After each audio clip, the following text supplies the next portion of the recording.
Ces questions de sécurité dans l'Est de la RDC sont au menu des assises de haute portée sur la sécurité dans la région de Grand Lac qui se déroule depuis mercredi à Kinshasa et dont la clôture intervient ce jeudi. Cette rencontre met autour d'une même table le responsable de services de sécurité du Rwanda, de l'Ouganda, du Burundi, de la Tanzanie et de la République démocratique du Congo. L'objectif est d'examiner une nouvelle approche visant à renforcer la coopération régionale en vue de la neutralisation totale de forces négatives qui écument la partie orientale de la RDC.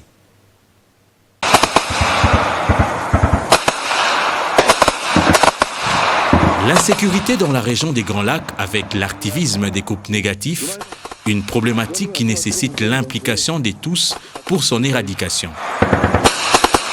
Et justement, c'est l'une des raisons de la réunion qui s'est ouverte ce mercredi à Kinshasa, réunion qui regroupe les responsables des services de sécurité du Burundi, du Rwanda, de l'Ouganda, de la Tanzanie et de la République démocratique du Congo. Des assises de 2 jours co-organisées par le gouvernement à travers le mécanisme de suivi de l'accord cadre d'Addis Abeba et le bureau de l'envoyé spécial du secrétaire général des Nations Unies pour la région des Grands Lacs. Vu la situation sur terrain, l'urgence impose quant à l'adoption d'une nouvelle approche de cet accord cadre. Il est donc urgent que les pays de la sous-région se mobilisent davantage pour réfléchir et prendre collectivement des mesures nécessaires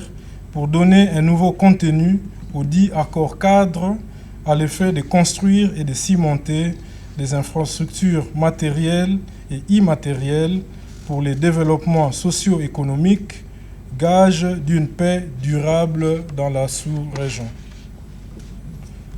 Ceci requiert notamment de s'attaquer conjointement et vigoureusement contre les groupes armés dont la persistance de l'activisme porte atteinte à la sécurité le long de nos frontières et en conséquence met en mal les relations de fraternité qui nous lient inexorablement depuis des siècles. Face aux menaces directes et indirectes, la coopération entre États se pose comme un impératif d'intérêt commun et la communauté internationale a un rôle à jouer.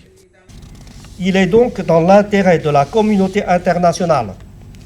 de soutenir la région des Grands Lacs et au-delà l'Afrique dans leurs efforts de relever les défis de sécurité et réaliser une paix durable.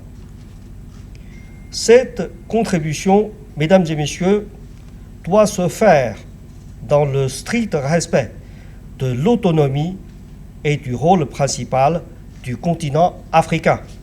Ces assises de 2 jours ouvertes par le directeur de cabinet adjoint du président de la République s'inscrivent dans le cadre de l'exécution des résolutions du sommet des chefs d'État et des gouvernements des pays signataires de l'accord cadre à Kampala en octobre dernier.